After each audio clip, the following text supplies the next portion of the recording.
close till I get up. Time is Olá, esse é o PodPuts, o seu podcast de tecnologia e segurança. Amigos profissionais unidos pela tecnologia e segurança. Meu nome é Heitor, trabalho na área de segurança da informação e está no ar mais um Node. Esse é o 15º episódio da segunda temporada do PodPuts. E hoje temos um convidado especial conosco para falar sobre ensino e cyber. Mas antes, estão aqui comigo os meus amigos Bruno Severo e Marcelo Borges. Salve Bruno, tudo bem com você? Boa noite, Heitor, Marcelo. Tudo bem? Pronto para começar mais um Node com muito conteúdo, muita vontade. Boa, e você Marcelo, manda o salve inicial. Salve aí, galera! Mais um dia, mais um Node especial pra gente. Bora começar! Amigos, abram o Windows, mas fechem as portas, que hoje estamos recebendo Lucas Almeida. Salve Lucas, tudo bem com você? Conta um pouco de você, o que você faz. Boa noite, gente, tudo bem? Antes de mais nada, queria agradecer o convite aí. Muito bom estar aqui com vocês, discutir um pouquinho aí de cyber, falar sobre esse tópico importante que é educação. Sou o Lucas Almeida, sou CEO aqui da Experts Academy.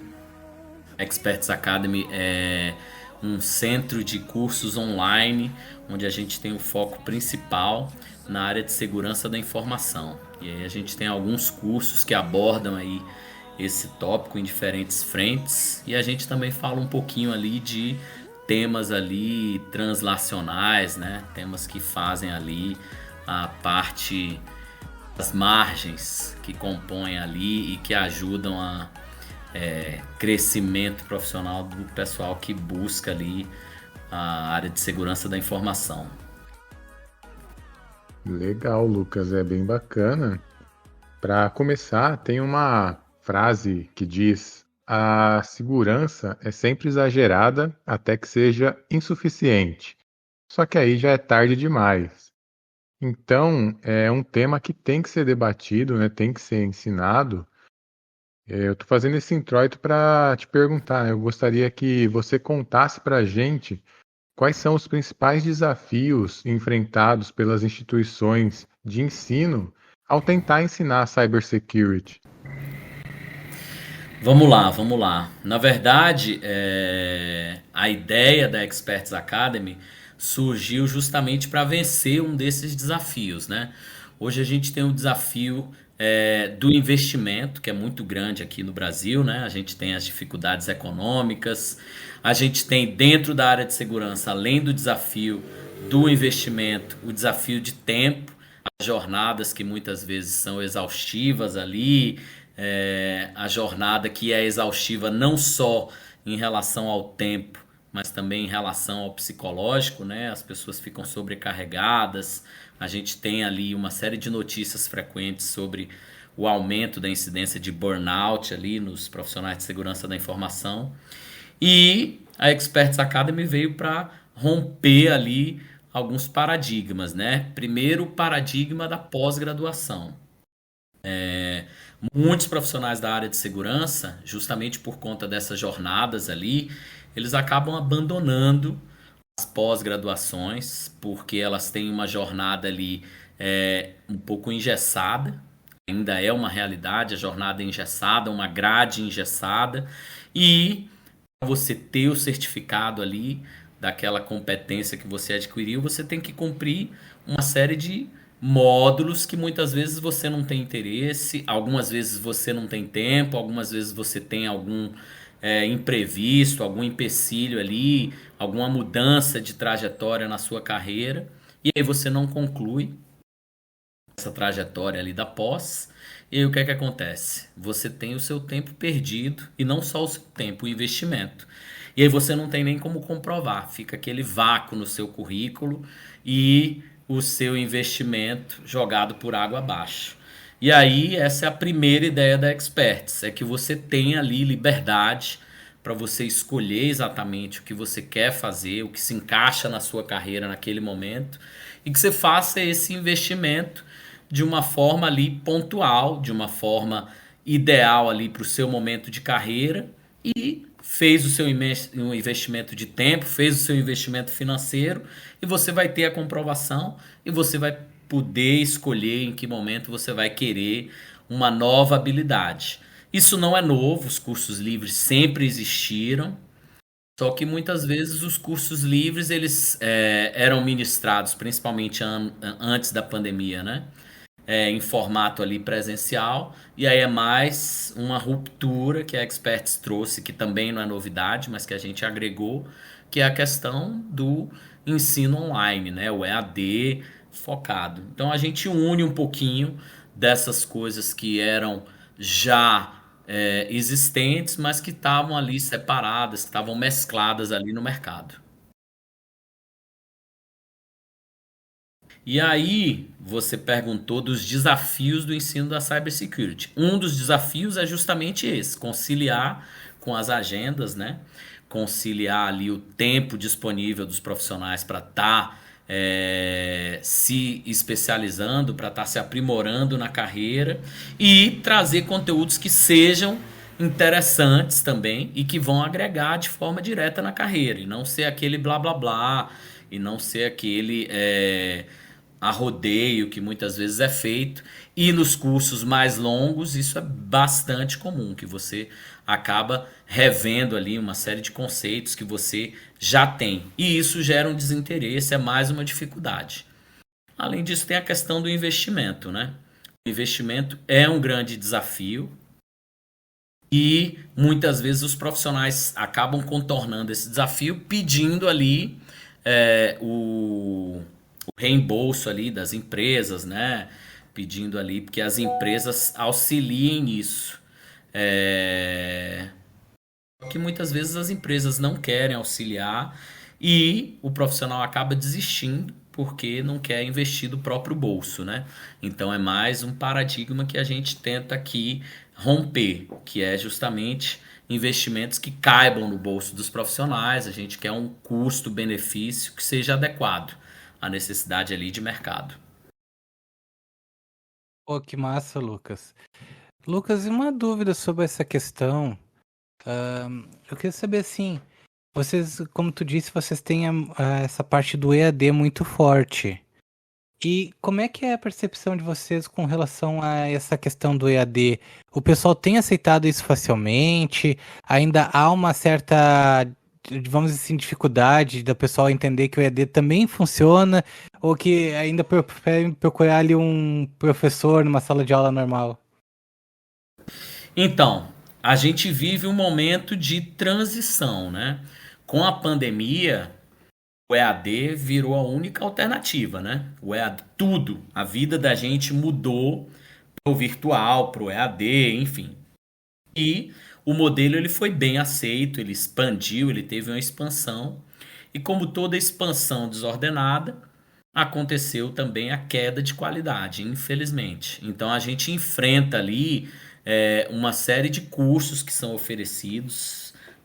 Hoje as opções elas são as mais diversas, porém a qualidade ela ficou um pouco duvidosa. No início se investiu bastante em qualidade, tentou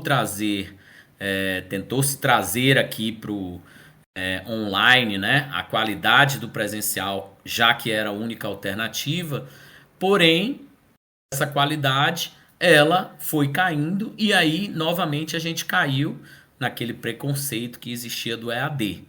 Nesse momento a gente vê muita coisa de baixa qualidade que era um rótulo que era muito associado ao EAD e que ainda existe no imaginário coletivo esse pensamento, né, de que o EAD ele não traz qualidade associada. Porém, além dessa dificuldade, a gente tem também a dificuldade de que a pandemia, entre aspas, acabou, né? A OMS declarou há umas 2 semanas atrás que o Covid já não é mais um risco à humanidade, então a pandemia está oficialmente finalizada. Mas é um modelo que veio sim para ficar, até por conta dessas questões que eu já mencionei, da jornada, da facilidade de você estar estudando ali da sua casa, da facilidade de você estar estudando ali no trajeto, enfim. Então, o que você tem que fazer é esse momento agora de transição em que as pessoas voltaram a utilizar o presencial, você trazer produtos no online que justifiquem você continuar estudando online. E algumas formas são você fomentar ferramentas de networking que conecte os alunos, que é uma das grandes vantagens, sem dúvida, do presencial, que possibilite você interagir. E isso é uma vantagem que o online tem, que o presencial não tem. Você consegue conectar pessoas de diversas regiões ali, não digo nem somente do Brasil, do mundo mesmo. A gente tem essa possibilidade de uma conexão sem fronteiras. E isso favorece o desenvolvimento de negócios, isso favorece uma série de oportunidades que podem surgir justamente disso. Mas aí você tem que trazer, além disso, você tem que trazer também a qualidade de ensino. E aí a qualidade de ensino vai de ferramentas variadas, vai de técnicas também. A gente precisa de técnicas não somente do ensino técnico, mas técnicas de didática que sejam apropriadas e, enfim, você vai quebrando esse preconceito, quebrando essas restrições que existem com o ensino online e convencendo as pessoas de que o ensino online ele é proveitoso para a cidade, você não vai precisar de deslocamento, você vai se cansar muito menos e uma série de outras coisas que eu também acredito no formato remoto. Eu sou defensor ali tanto do teletrabalho quanto do teleensino, digamos assim.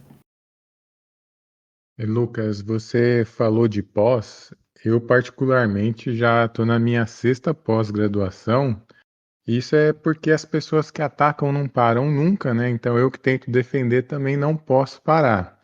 Isso é bom para mim, é bom para a empresa que eu estou.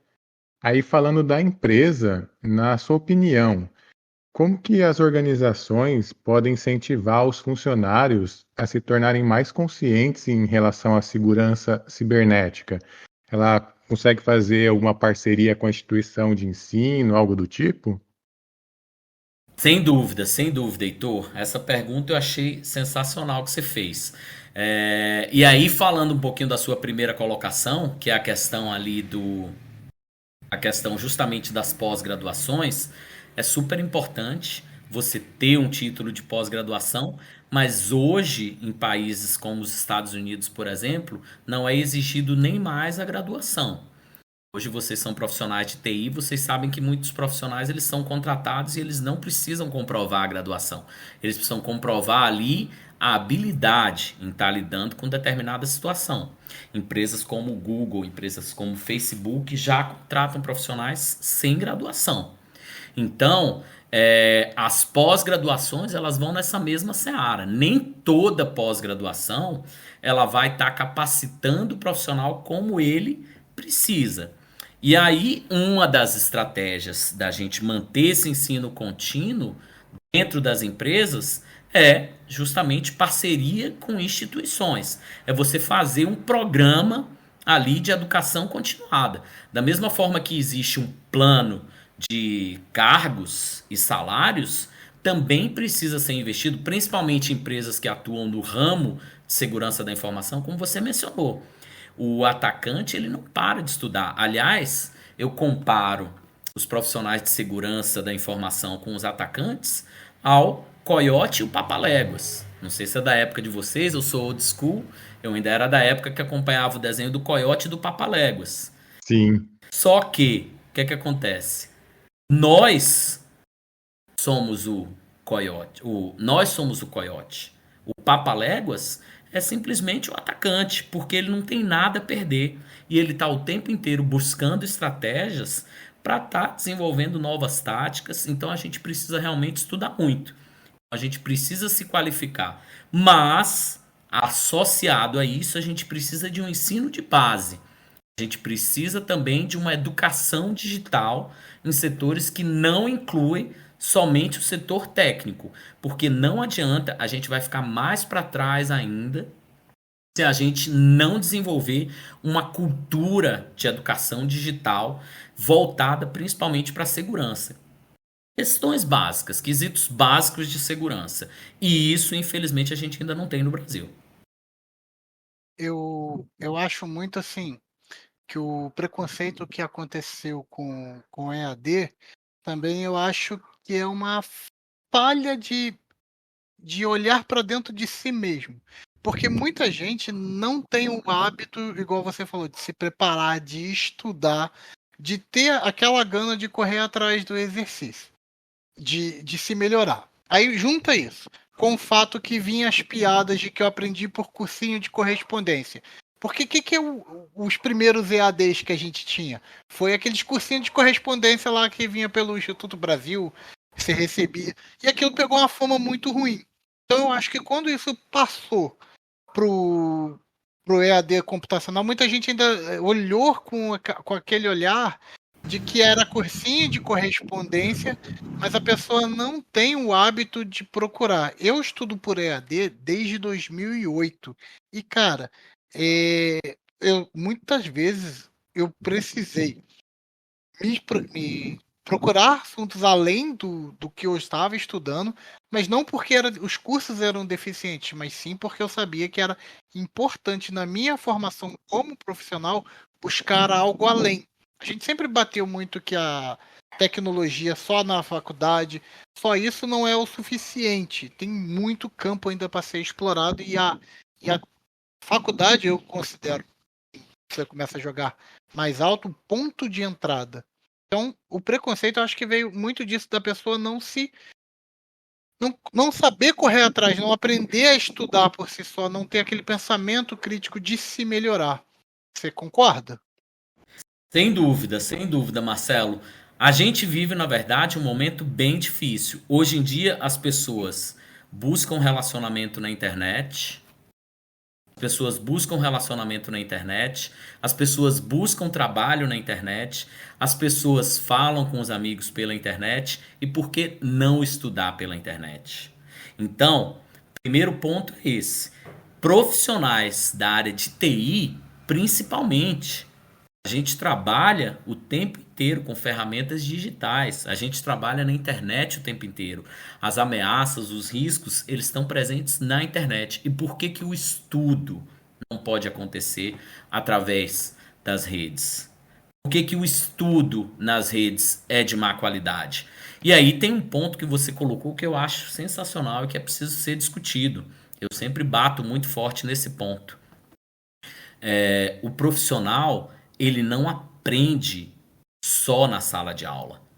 Não é a sala de aula quem vai dar todo o aporte para o profissional. O professor, ele é um facilitador. Ele vai estar te dando ali as ferramentas, ele vai estar te dando insights, mas muitas vezes a gente vê alunos que se sobressaem aos professores. E isso não é ruim. A gente tem uma cultura de achar que o professor ele precisa saber tudo, mas não, o professor não precisa saber tudo. O professor precisa sim ser ali um bom facilitador, ele precisa dar as ferramentas, mas ele não vai saber tudo, até porque no momento em que ele está dando a aula, acontece um incidente novo. No momento em que ele está dando uma aula ali, vai acontecer um WannaCry, que ele não viu e que ninguém viu. Então, o aluno, a pessoa que está ali assumindo aquele papel de estudante, ele tem que fazer como você mesmo fez, Marcelo. Tem que buscar outras ferramentas, tem que buscar complemento. E aí, mais uma das questões ali que o presencial ele sai em desvantagem. O professor preparou a aula dele, se deslocou, foi até a sala de aula e durante o período em que ele estava no deslocamento, ele estava enfrentando o trânsito. Se a gente fala de São Paulo, por exemplo, o trânsito voltou a níveis pré-pandemia. Então, para ele se deslocar para a sala de aula, ele vai perder 1h30, 2 horas para chegar. Nesse momento, aconteceu o incidente ali provocado pelo WannaCry que ninguém tinha ouvido falar. Ele entrou na sala de aula, ele também não ouviu falar, porque ele estava preso no trânsito. E se ele tivesse online, se preparando para a aula, revisando o conteúdo que ele vai trazer para os alunos, ele pode até não saber tudo sobre o WannaCry, e provavelmente não, mas ele pelo menos vai saber da existência. Aí você falou uma coisa que eu queria pontuar também. Lembrei.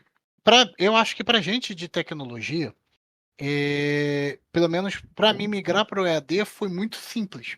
Porque eu já venho da cultura, e a maioria das pessoas de TI, eu creio que vinham dessa cultura de. A gente não tinha muita informação assim presente biblioteca igual você pode procurar qualquer coisa, a gente tinha que depender muito de fóruns. Eu venho de uma época que eu corria muito na internet, em fórum, como eu faço tal coisa na programação, como eu conserto tal problema no computador. Então eu vinha, contribuía com fóruns, recebia alimentação de fóruns. Então isso era um tipo de EAD. O cara te explicava só que um pedacinho, um micro pedaço de um conhecimento. Ele te transmitia através de um fórum. Por que não pode ter um ensino de qualidade? Então, eu sempre acreditei que o EAD podia ter um ensino de qualidade, desde que você mantivesse as mesmas métricas do que eu quero. O que um professor precisa ter? Garantir, entregar o conteúdo, verificar se o aluno aprendeu e validar aquilo, né? Tipo, o aluno realmente aprendeu. E o método é indiferente, assim, para mim. Mas eu venho da cultura dos fóruns, então isso fez com que o EAD viesse de forma muito tranquila para mim. Acho que para tecnologia em geral foi desse jeito. Para outras profissões mais, separando agora a tecnologia de não tradicional, acho que foi mais difícil. Né? As pessoas estão mais acostumadas a presencial, igual esses dias a gente conversou aqui em casa, tipo, tem curso de farmácia, de laboratório, EAD, como é que funciona? Então ficou bem difícil, bem diferente. Mas... Sim, tem um ponto aí, 2 pontos que você colocou que eu acho relevantes a gente ressaltar. O EAD é uma ferramenta, sem dúvida, que veio para ficar, que eu acredito. Mas eu recebo aqui propostas para diversos cursos aqui, enfim. Situações que não dão para o EAD. Por exemplo, um curso de farmácia no EAD. Caramba, você não vai aprender no EAD a manipular, você precisa manipular, você precisa ali de uma orientação, você precisa ali, se for uma forma farmacêutica, uma pomada, por exemplo, que você vai estar ali manipulando. Você precisa saber a consistência, você precisa saber se a cor está adequada. Você não vai fazer isso dentro de casa, você precisa de um laboratório. Então tem situações que realmente o EAD ele não vai transpor. Não adianta eu querer tapar o sol com a peneira e dizer o EAD consegue fazer tudo. Não consegue. E o outro ponto que eu queria destacar é dos fóruns que você falou. Os fóruns eles são um meio importante, sem dúvida, e principalmente os profissionais de TI, eles utilizam bastante os fóruns, e muita gente me questiona. Qual é a vantagem de aprender hoje numa instituição de ensino ali regular, se eu posso aprender de graça nos fóruns? Primeiro, os pontos que você citou, o professor ele vai validar aquela informação. Nos fóruns, muitas vezes, a informação ela é de qualidade, mas muitas vezes é uma informação que não é validada, é uma informação que não tem uma fonte confiável. Então o professor também vai fazer esse papel de ser uma fonte confiável. E, na pior das hipóteses, se ele não conhecer ali aquela informação que foi passada ou que foi questionada ali, ele vai buscar ali uma fonte confiável para estar validando essa informação. Então, tem esses 2 pontos ali que a gente pode fazer ali a contraposição. O EAD ele não vai suprir tudo, mas ele vai suprir bastante coisa. Então, é questão de você também escolher, e você saber escolher, de você ter ali essa facilidade que se tem para você questionar ali um amigo seu, poxa, dá uma indicação aqui, o que é que você acha? Você conhece? Enfim, questão que a gente sabe fazer para qualquer outra coisa, né? Para ir para um restaurante, todo mundo checa a reputação, para comprar um computador, o pessoal vai lá, vê as revisões, e pode ser feito isso também com as instituições de ensino, com os cursos, enfim. Eu acho também que você ter um curso, o curso tira ruído da história. Assim, ruído que eu digo é aquela informação mal formatada, aquela explicação mal feita. Não é como eu faço, digita isso, escreve aquilo e dá 2 pontos, aperta Enter e funcionou. Mas se você não entendeu tudo o que você fez, né? Eu vou trazer até um exemplo assim, muito comum, nem é de ensino, mas foi igual aconteceu aqui, por exemplo, a minha mãe quis se meter aqui em casa, eu não estava em casa, ela quis tapar um vazamento de uma torneira, que ela falou que sabia fazer. Como ela era uma pessoa que foi lá e pesquisou num fórum como tampar o furo de uma torneira, ela foi lá e apagou. Conseguiu fazer. Só que aí depois aquele problema escalonou. E ela, como não é uma profissional de encanamento, ela não soube o que fazer além disso. Por quê? Não é preparada. Um profissional que busca um ensino formal, além dos fóruns, claro, ele tira esses tipos de ruído. Quando tem essa preparação, ele entende o que ele está fazendo, ele sabe quando der merda, o que ele faz. Porque ele entendeu o que ele estava fazendo e consegue conter esses danos, né? Então, eu acho importante demais você estudar, sim, formalmente as coisas, não só falar que tudo eu aprendo no fórum, eu aprendo na internet. Você vai aprender uma técnicazinha ali, uma técnicazinha a outra ali, mas não vai criar base sólida. Marcelo, deixa eu só botar um complemento nisso que tu tá falando. Eu, pelo menos, aqui em casa, eu tenho uma orientação que eu digo para minhas filhas assim, ó. As pessoas hoje têm o costume de tudo procurar no Google. Tudo que quer informação, tu vai no Google. O Google, ele te dá informação até um certo limite. Nem todo conhecimento tá ali. Então, se tu quer se aprofundar num assunto, às vezes ali tu fica limitado. Verdade. Não. É isso que o professor traz. Por isso que eu te falei, ele tira esse ruído e consegue ele te guiar. Ele monta uma estrutura lógica, uma sequência que vai facilitar esse seu aprendizado, né? Então, isso é essencial para mim. Sem dúvida, sem dúvida. Vocês falaram tudo. Enquanto o fórum vai ali tapar o buraco, a gente não sabe o que é que tem embaixo ali daquele buraco. Então, o Google ele vai ali superficialmente, ele vai te dar uma informação e tem acontecido essa questão. Os mais jovens agora, eles muitas vezes são formados pelo Facebook e pelo Google. Eles querem a informação ali rasa, superficial e para eles está bom. E isso é um grande problema que a gente tem. Vide ali as consequências dos riscos ali de incidentes que a gente tem enfrentado, o despreparo ali de profissionais ali que entram no mercado de trabalho. Eu estava conversando com um amigo meu que é recrutador, me disse, caramba, tô no terceiro profissional aqui que sabia fazer, mas não dá conta. Hein, Lucas, seguindo nesse assunto, eu tava pensando aqui quando tu tava falando, tu citou que assim, que tem essa entrega aí, como tu falou, que o professor acompanha, que o professor auxilia. Mas, cara, eu queria ver contigo assim, por exemplo, dentro da própria Experts Academy, tu tem um curso de inteligência e fluência, né? Que eu lembro Sim. que eu vi algum tempo atrás que me chamou a atenção. Exatamente, exatamente. Isso. Aí, por exemplo, a pessoa que vai fazer o curso, ela não tem essa interação direta com o professor, né? Ela olha uma videoaula e o professor também não vê quem é o aluno que tá olhando do outro lado. Depois, claro, eles trocam a conversa no chat, através de uma caixa de texto, alguma coisa. Mas isso que eu queria perguntar, como é que essa interação, tu sente que essas pessoas que fazem o curso, elas procuram mais vocês, elas procuram mais informação além do que estão vendo na videoaula? Vamos lá.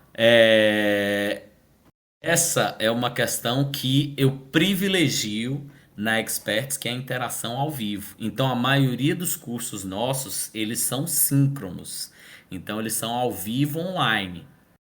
Essa, muitas vezes, é apontada como uma das desvantagens. Ah, mas eu não tenho tempo para fazer. Gente, todo mundo tem tempo para fazer. E isso é uma das coisas que, inclusive, a gente aborda no curso de inteligência forense. É foco. Você precisa se programar. São 3 noites somente. Esse curso, por exemplo, de inteligência forense. São 3 noites. Se você se programa com antecedência, você deixa reservado tempo para fazer e você vai poder tirar suas dúvidas ali diretamente com o professor e não somente com o professor. Você tem alunos que vão contribuir com a discussão ao vivo. Então, tem cursos que funcionam ali no formato assíncrono com as aulas gravadas? Tem cursos que funcionam bem. Eu tenho um curso, por exemplo, que a gente vai ter a última turma agora e estamos conversando para transformar ele num curso assíncrono. A maioria dos meus cursos são síncronos, mas eu tenho um curso que é cadeia de custódia com ênfase em dispositivos computacionais. A última turma vai ser em junho. Por quê? Porque é um conteúdo estático. É bom você ter o professor, mas a gente tem outros canais de interação no WhatsApp, no Google Classroom, enfim, onde existem os fóruns, onde a gente pode estar suprindo uma dúvida do aluno e o conteúdo é basicamente revisar as leis. É interessante a interação? É. Agora, um conteúdo como inteligência forense, um conteúdo ali como perícia, estrutura e elaboração de laudos, são conteúdos que demandam ali mais discussões. Então, por isso, eu privilegio ali o conteúdo assíncrono. O conteúdo síncrono. Então, as aulas elas são ao vivo. Então, você tem interação ali direta com o professor. E de curioso, qual é o curso que mais procuram da academia? Então, o curso de perícia, estrutura e elaboração de laudos é um dos nossos cursos bastante procurados. Por quê? Porque ele justamente trata do objeto final da área forense, que é o nosso foco principal no momento. Embora a gente aborde a segurança da informação como um todo, o objeto da perícia é o laudo. É o laudo que é o seu cartão de visita. E nesse curso a gente consegue quebrar alguns paradigmas. O pessoal que vem fazer esse curso, que não olha com calma ali, não avalia com calma a ementa, pensa que a gente vai estar formando ali uma receita de bolo.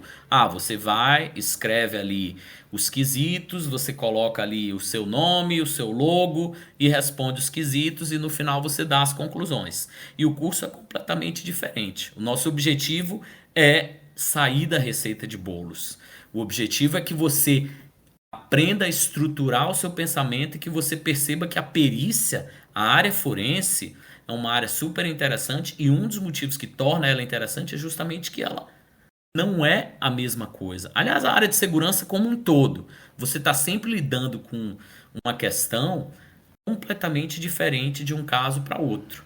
Então, hoje, com essa geração que é um pouco preguiçosa, muitos alunos nos procuram e dizem: a gente vai aprender como escrever um laudo, a gente vai ter o modelo do laudo para a gente escrever. Não, você não vai ter o modelo do laudo.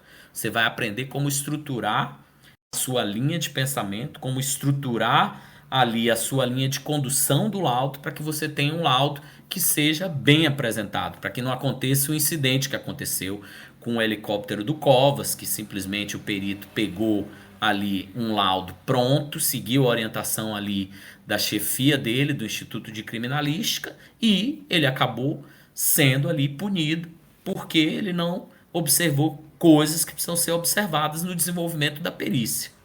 A gente tem também o curso de inteligência emocional, que cresceu bastante a pesquisa agora em função ali do aumento do burnout, de ser uma coisa que as organizações elas estão buscando, e eu procuro sempre buscar algum conhecimento ali que seja transversal à área técnica.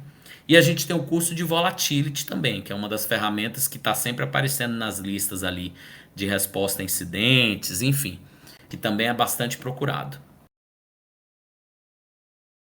Lucas, tem aquela frase que diz assim: ninguém aprende a nadar lendo um livro. Para quem vai trabalhar com segurança, o conhecimento técnico é essencial, mas não adianta saber toda a teoria, na hora do incêndio a pessoa não souber aplicar o que estudou.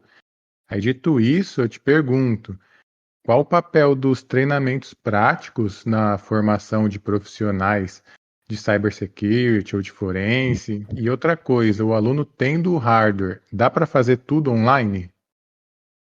Vamos lá. Bem, treinamento prático é essencial. Se você fica só na teoria, e eu vou dar um exemplo pessoal. A minha formação, acho que vocês não sabem, é odontologia. Eu sou formado em odontologia, acabei migrando para a área de segurança da informação porque fiz uma pós-graduação inicialmente em perícia criminal e depois me identifiquei ali com a área de computação forense e fiz uma pós-graduação em computação forense. Eu entendo, eu tenho noção, eu vejo muita coisa, eu estudo muita coisa, eu continuo estudando, continuo vendo, mas tecnicamente eu nunca apliquei. E a minha pós-graduação ela foi presencial. Então, Não. Mas aí eu não entendi. Como é que um dentista tava lá tirando o dente de alguém e pensou assim, cara, sabe que eu acho que isso aqui dá uma parte legal pra segurança?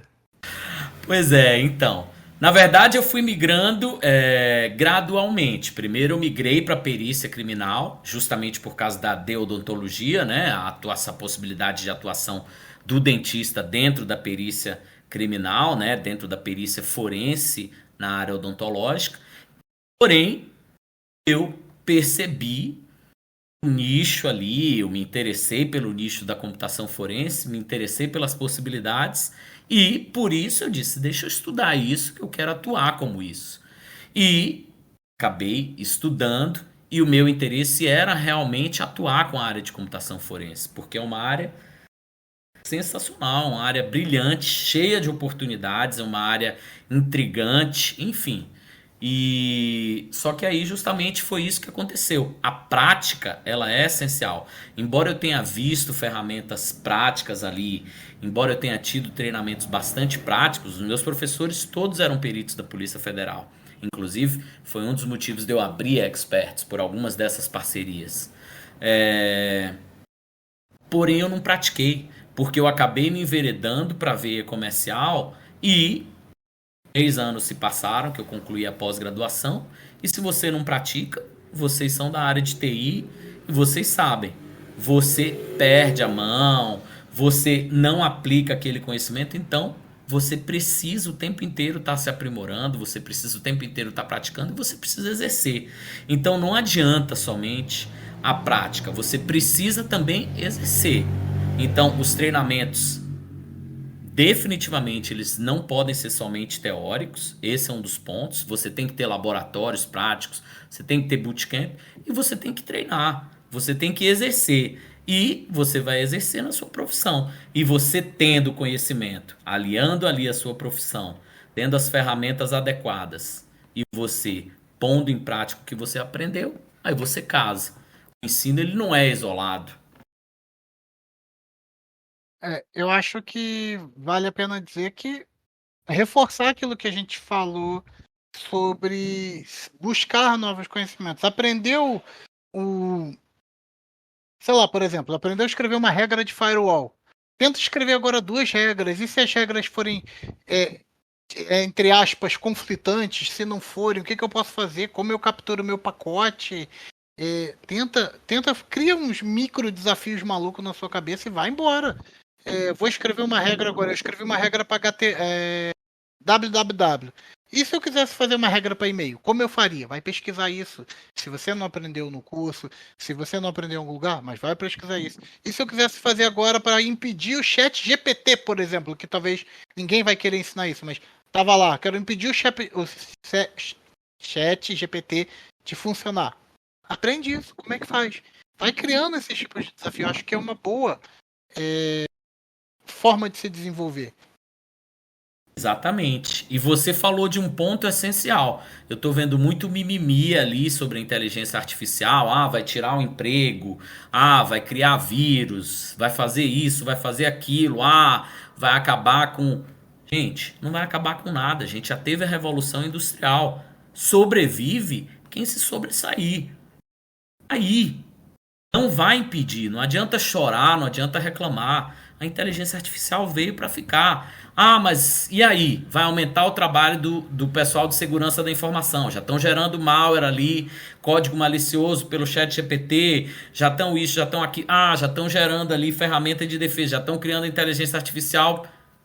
Cara, o piloto disso está entre a tela do computador e a cadeira. É o homem.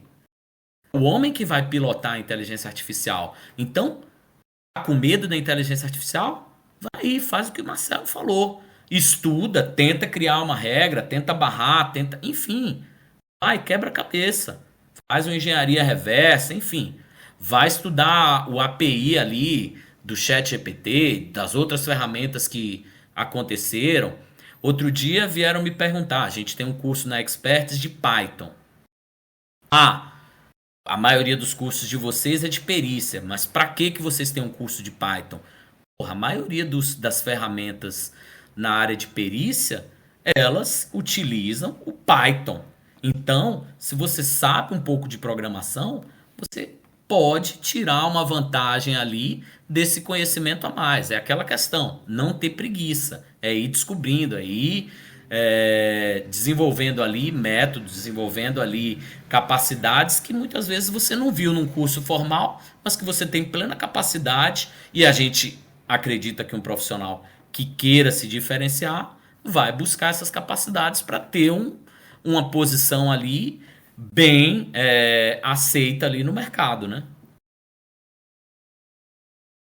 Lucas, você tinha comentado que um diploma formal ele pode não ser tão importante para as empresas, mas em relação a certificações em cybersecurity para os profissionais da área, por exemplo, o SCP, você tem 24 horas para comprometer o ambiente, fazer um relatório.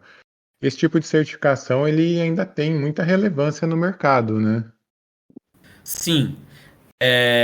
Deixa eu só fazer uma ressalva para não ser mal interpretado.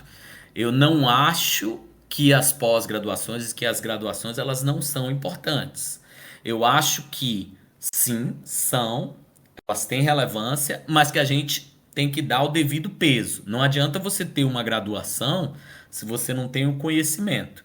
E eu vou fazer essa mesma ressalva para as certificações. As certificações elas são super importantes, só que muitas delas também são um conhecimento ali que você vai aplicar pontualmente. Se você não souber justamente trazer aquele conhecimento que você teve para tirar aquela certificação, vai ser somente um papel na sua parede. Hoje as certificações elas são super valorizadas pelo mercado, inclusive eu chego a arriscar de que em breve elas vão assumir um papel até mais relevante do que as graduações e que as pós-graduações, se já não estiverem nesse lugar. Porém, novamente um alerta. Os profissionais eles precisam se atentar de que não é a certificação, não é o diploma. Eu sempre falo isso aqui para os alunos aqui da Experts. A gente não quer que vocês estudem com a gente para ter ali o título do curso. Obviamente que a gente quer que você ostente o título, que você fale ali bem da Experts, que você adquiriu aquele conhecimento, mas a gente quer principalmente que você aplique. A mesma coisa serve para certificações. Estude, faça, tire as certificações que você puder, mas, novamente, não faça daquilo um decoreba. Eu, por exemplo, vou citar um exemplo extremo. Tirei o TOEFL 3 vezes. O TOEFL não me serve para nada.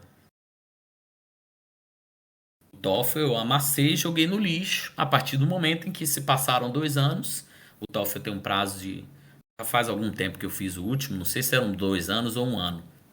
E não me serve para nada. E, sinceramente, fazer a prova do TOEFL não me agregou em nada. Eu não sei inglês porque eu passei no TOEFL. Eu sei inglês porque eu sei inglês. Então, as provas de certificação, a gente tem ali ótimas certificações da SANS, enfim. Temos uma série de certificações ali sensacionais, mas, novamente, não adianta nada se você não aplicar aquele conteúdo na sua prática mesmo.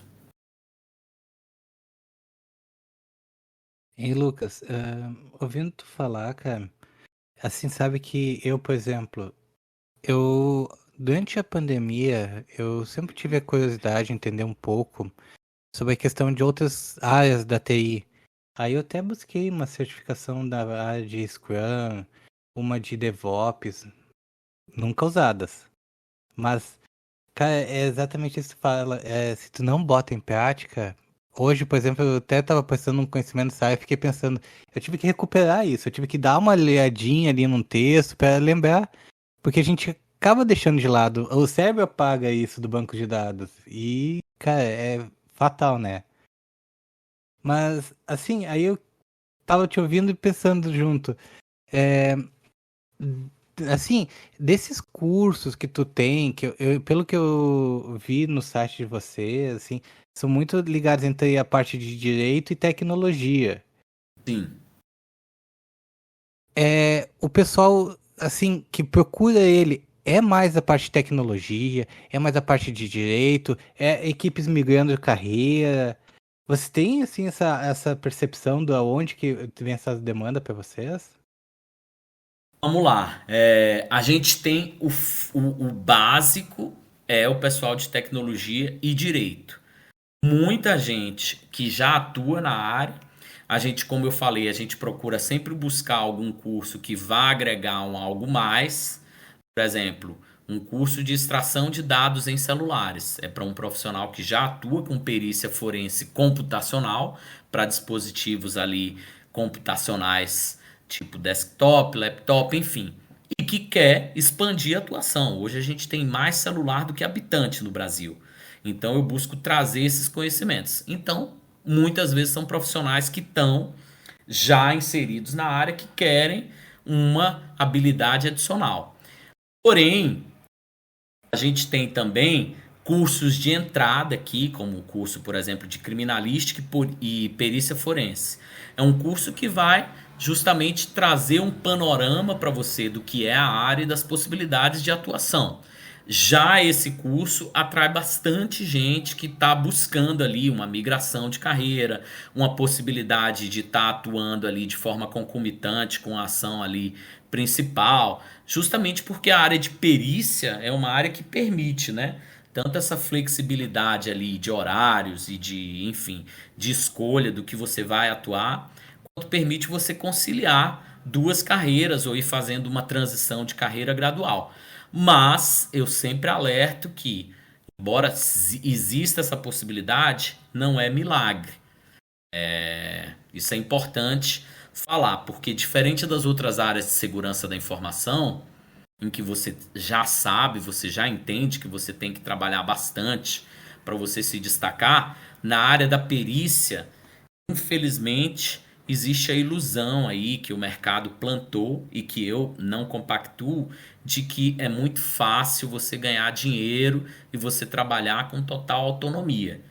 Existe sim a facilidade de você ter autonomia de trabalho, mas não é fácil ganhar dinheiro, até porque em nenhuma profissão isso é, porque a expressão americana já dizia, né? There's no free lunch. Então não tem almoço grátis para ninguém, não. Adoro essa expressão. Sempre que eu posso uso ela, porque, cara, mais claro não pode, né?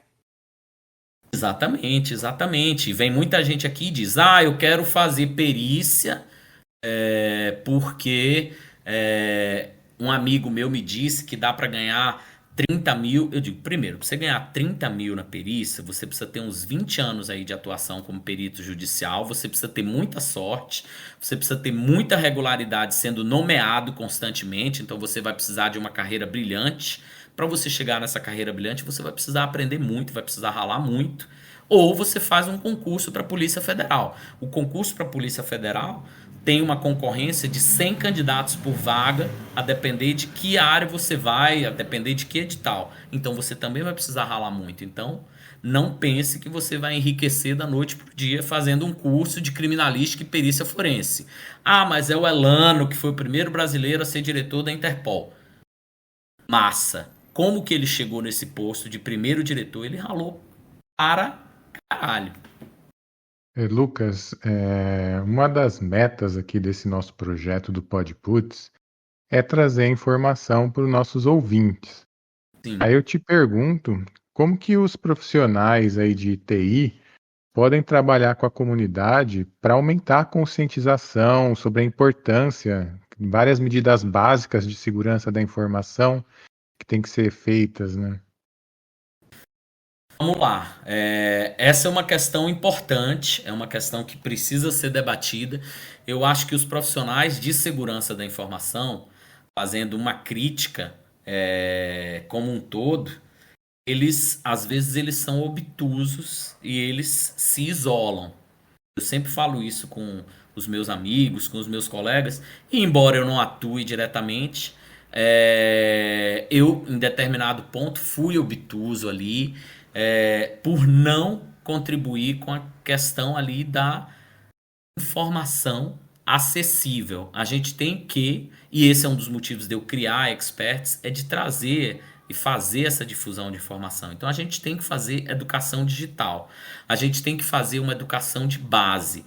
A gente tem que deixar de se isolar para agregar valor ao que a gente faz. Não adianta você estudar todos os frameworks ali de gerenciamento de vulnerabilidade, não adianta você saber ali a engenharia reversa de todos os malwares que vão aparecendo, não adianta você ser um excelente técnico quando você tem um profissional que simplesmente continua abrindo phishing e-mail, que continua, que chega no e-mail, enfim, que continua tendo uma senha 1234, que é a senha mais comum no Brasil.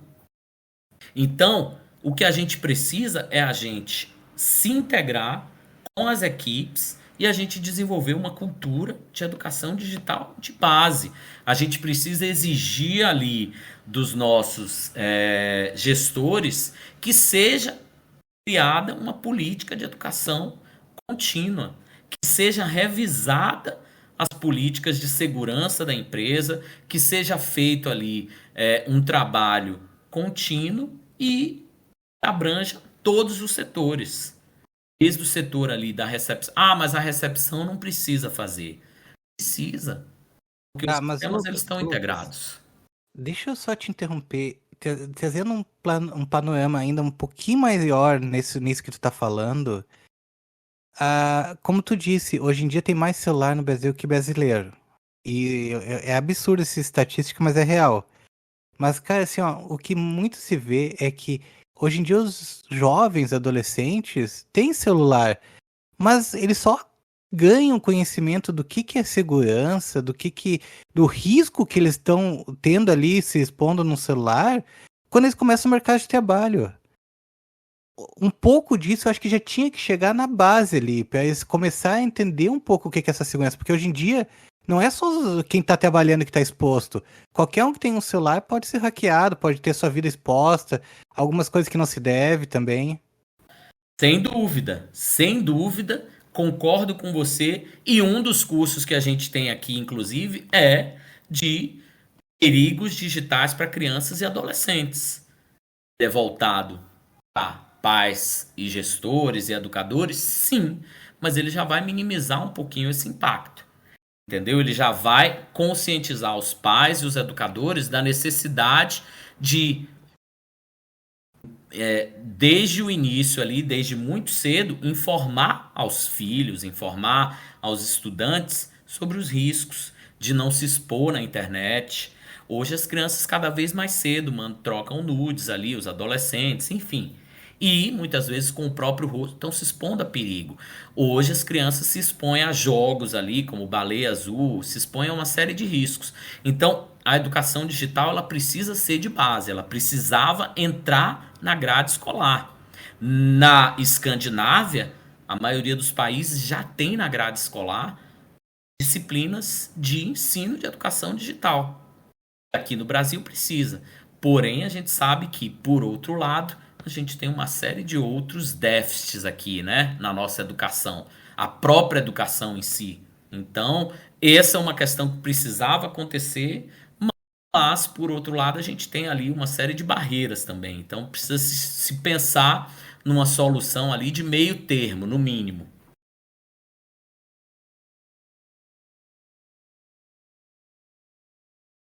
Ô, Lucas, uma coisa. A gente aqui já falou em episódios anteriores que a área de TI é imensa, sendo segurança uma das opções para quem gosta de TI. Só que a área de segurança é muito ampla. O profissional tem várias opções de carreira para seguir, desde engenharia reversa, como a gente já comentou um pouquinho antes, e em ransomware, ou até fazer a gestão de acessos. O leque é muito, mas muito amplo. Como os programas de ensino de cybersecurity podem ajudar a pessoa a escolher o que ela vai ser quando crescer? Crescer na trilha profissional, no caso. Vamos lá. Primeiro, eu acho que uma das principais coisas a ser feitas é que as pessoas não segmentem a segurança da informação no sentido de separar.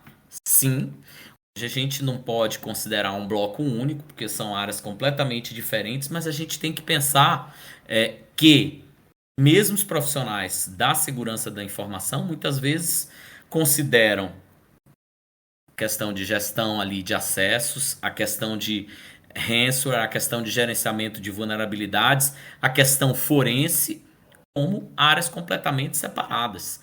Primeiro, em qualquer área que você atue, você tem que ter uma noção das outras áreas, porque todas elas estão dentro do grande ramo da segurança da informação. Eu já ouvi de diversos profissionais que, mas você é um profissional de segurança da informação ou você é um profissional de forense? Forense não está fora de segurança da informação.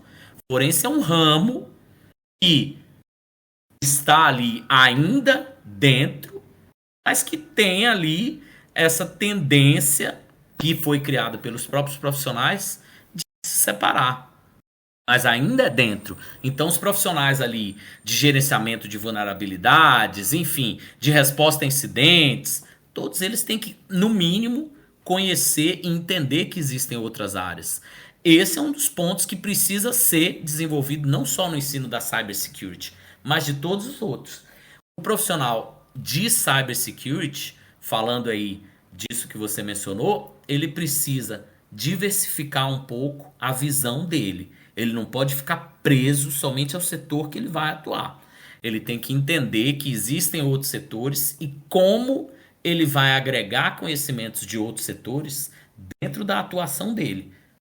Porque somente saber ali de uma engenharia reversa, somente saber ali do gerenciamento de vulnerabilidades, da gestão ali dos acessos, não vai ser suficiente para uma carreira bem sucedida. Ele vai ficar limitado sempre ali a um cargo de analista, a um cargo pleno, no máximo um cargo sênior. Mas se ele quiser chegar no topo, vai precisar conhecer a cadeia como um todo. E isso é uma das coisas que o ensino precisa trazer. E eu procurava, quando a gente tinha os cursos aqui da área de cybersecurity, era uma coisa que eu procurava sempre enfatizar. A gente precisa tratar a cybersecurity como um dos ramos da segurança da informação. Muito bom, amigos. O tempo passou rápido, a gente está chegando no final do Podputs de hoje. Eu gostaria de ouvir suas considerações finais, Lucas Almeida. Então, foi muito bom, passou rápido mesmo. O papo fluiu, foi bacana, gostei demais. Acho que são temas relevantes, são temas importantes. Acho que a gente conseguiu passar um pouquinho aí de coisas ali que eu considero importantes, que surgiram ali dentro ali da minha consciência e me fizeram criar a Experts Academy. Gostei das considerações de vocês também. Espero ter trazido ali contribuições que vão servir de reflexão ali para vocês e para o pessoal que ouça o podcast ali depois. E fico à disposição ali quando a gente quiser conversar novamente. Estou aqui sempre às ordens e convido todo mundo a conhecer a Experts Academy. A gente está presente ali nas principais redes sociais, porque hoje a gente não pode dizer todas que cada dia surge uma nova, né? E estamos também no site ali, www.expertsacademy.com.br. Convido todos a conhecer e fico à disposição. Legal. Suas considerações finais, Bruno? Gente, que baita episódio hoje, hein? Pra quem ficou interessado aí na parte de inteligência forense, olha que baita conteúdo que a Expert traz pra vocês. E acho que assim, valeu muito hoje. Pô, fiquei mais ouvindo do que falando porque ficou bom de ouvir. O Lucas tem muito conteúdo pra ser falado. Acho que já podemos programar um próximo aí. Tuas ordens. Legal. Marcelo, suas considerações finais? Galera, o episódio hoje foi muito bom de se discutir, foi ótimos insights, ótimas dicas para quem quiser evoluir na carreira de cyber. Só lembrando vocês que o LinkedIn do convidado e as informações que ele passou estão sempre na descrição dos nossos episódios. Então, se vocês quiserem acompanhar, é só clicar lá expandir a descrição e ser feliz. É isso. Agradeço aos amigos profissionais unidos pela tecnologia e segurança. Obrigado pela audiência. E diz aí, já fizeram o backup hoje? Valeu!